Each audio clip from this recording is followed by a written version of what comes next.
Soy historiador de la pedagogía y nací en Duitama. Mi papá era ingeniero agrónomo.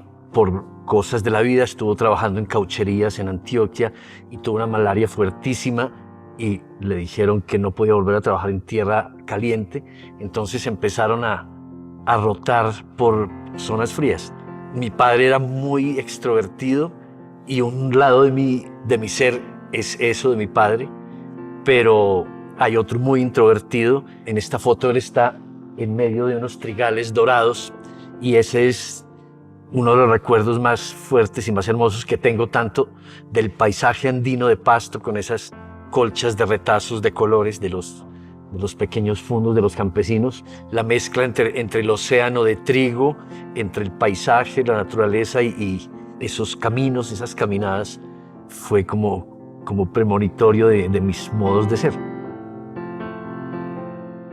En el colegio javeriano de Pasto mantenían los jesuitas todavía en ese claustro como colonial republicano de arcadas gigantescas, rincones oscuros, patios de ladrillo.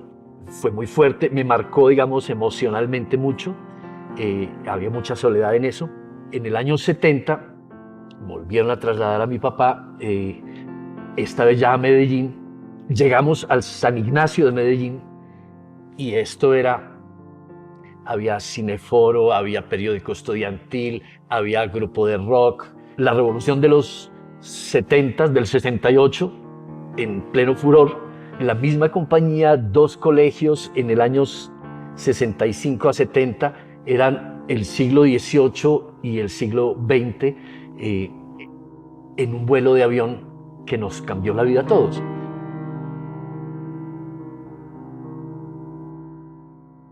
Yo ya le había escrito a mis papás una carta diciendo quiero irme al noviciado, quiero probar este camino, no sé qué. Y claro, padres antioqueños, católicos, estaban felices y orgullosos. Comencé el proceso, pero soñé que Dios no existía.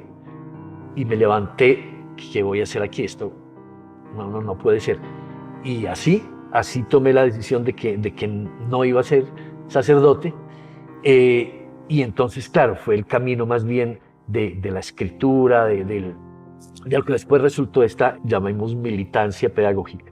Pero igual nunca pude escapar de la compañía de Jesús y aquí he seguido, ya llevo 25 años, en realidad un poco más, en la Javeriana.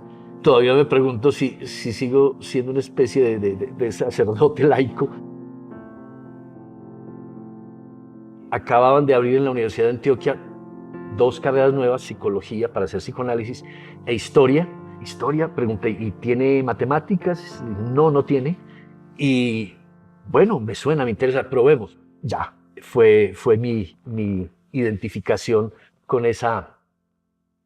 con esto que soy ahora, historiador. En ese tiempo, como hacíamos en la Universidad de Antioquia, un semestre por año por todos los movimientos políticos, los paros, etc., había mucho tiempo y había cosas muy interesantes que hacer. Resulté enrolado en el mundo del teatro. Detrás de toda la maraña de uno como adolescente, llegué donde mi profesor de historia a decir, no, bueno, quiero hacer una historia del teatro en Colombia. Pues las prioridades de los profesores formados en el marxismo no eran esas. Víctor me dijo, oye, ¿por qué no haces un trabajo sobre la expulsión de los jesuitas? Y yo, ¿cómo? ¿Los expulsaron? Es que sí, como 5 veces. Descubrí mi gran pasión por entender el choque entre el marxismo y el catolicismo. Fue un tema que desde el comienzo se me volvió una pasión.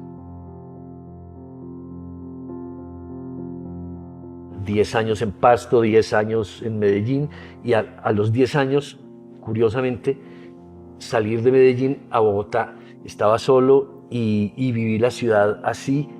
Olga Lucía Zuluaga es una profesora que nos revolucionó no solo a nosotros la cabeza. Seguía estudiando en la universidad, pero a ella Colciencias le aprobó un proyecto para venir a trabajar a los archivos de Bogotá. Fue seguir inscrito en la universidad, pero en realidad entrar en un mundo que fue como una especie de lo más parecido a un taller medieval de maestros medievales, donde entrar y salir de los archivos, hacer fotocopias, leer documentos del siglo XIX, rastrear personajes, ideas, y eran arrumes de fotocopias que traíamos. Eso no era una casa, en realidad era un manicomio, de un laboratorio de aprendizaje histórico, y ahí se cocinaron unos trabajos de historia que yo siento que han renovado el trabajo académico en ese sentido. Haciendo esos trabajos de archivo en la Biblioteca Nacional, como buenos paisas conversadores, pues empezamos a intercambiar cosas, charlas, fotocopias, datos, hasta que un buen día Germán me dijo: no, mira, soy el director del Departamento de Historia de la Javeriana y estamos como reorganizándolo.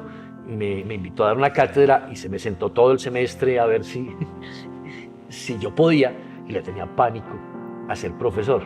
Sin embargo, Germán me lanzó al agua, me dijeron: listo, tú encárgate de la cátedra sobre Foucault, y he sostenido esa cátedra yo creo que por lo menos unos 15 años en el Departamento de Historia, y ahí fui armando mis cursos, y luego ya hubo una contratación en el año 92, un proyecto que Germán lideró en la universidad.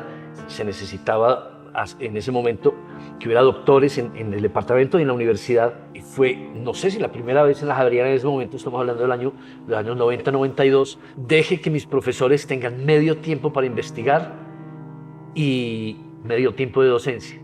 Dentro de 3 años evalúen a ver si hubo resultados. Tuvimos excelentes condiciones de trabajo investigativo, y desde ese momento el Departamento de Historia quedó consolidado como un lugar donde producimos mucha investigación y tenemos muy buenos niveles de docencia. Un brujo me dijo una vez: no, esa es su maestra. Entonces, en la bicicleta medito, en la bicicleta le doy rienda suelta a mi soledad, pero al mismo tiempo pues es una delicia. Patricia, ella me mantiene vivo en este momento, digamos, aparte de todo este trabajo, es la vida con ella, que es apasionante, sus hijos, sus nietos, sus trabajos intelectuales, sus búsquedas, su agudeza, es un regalo de la vida, sí. Estudiar la pedagogía ayuda, pero en realidad no resuelve el tema de ser docente. El camino del maestro es largo, porque al comienzo, cuando uno está joven, se llena la cabeza de cosas para soltárselas a los estudiantes. Pero lo más chistoso de eso es que por más que tú te llenes de cosas, a la mitad de la clase se te acaba el tema y te sientes en el aire. Tienes tu conocimiento, pero en realidad todo el tiempo lo estás reelaborando desde los estudiantes y para ellos. Hay un término que, escribiendo este libro sobre el oficio de maestro, me apareció en las fuentes de la vieja pedagogía católica. El término es amor pedagógico. El amor pedagógico es una expresión paradójica. Parece que significara que uno ama su oficio, que uno ama a los estudiantes, y que entonces todo bien chévere.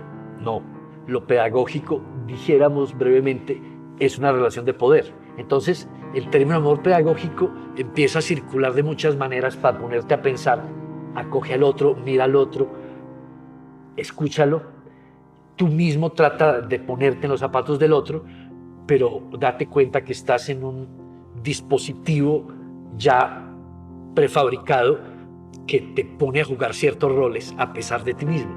Entonces, ¿cómo puedes salvar el amor a pesar de la pedagogía?